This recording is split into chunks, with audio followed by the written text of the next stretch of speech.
దేవుళ్ళ పేరు చెప్పుకొని అన్యాయంగా ధర్మాల పేరట మనుష్యులను హతమారుస్తున్న ప్రపంచ రాజ్యాల్లో ఉన్న కిరాతకులు వీళ్ళదా ధర్మం అంటే?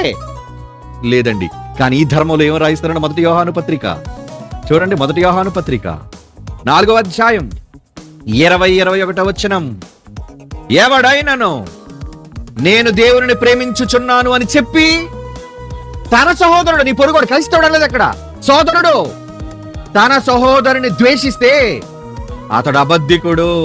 తాను చూచిన తన సహోదరుని ప్రేమించని వాడు తాను చూడని దేవుని ప్రేమించలేడు. దేవుని ప్రేమించేవాడు ఎవడైనా ముందు నీ పొరుగు వాడిని ప్రేమించు. అందుకే యేసులోని అద్భుతమైన మాట ఏంటో తెలుసా?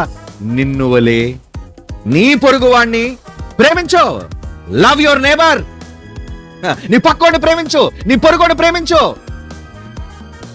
బాగుంది కదా ధర్మం, బాగుంది కదా మంచి. ఎందుకు ఈ మంచి పట్టటం లేదు సమాజానికి?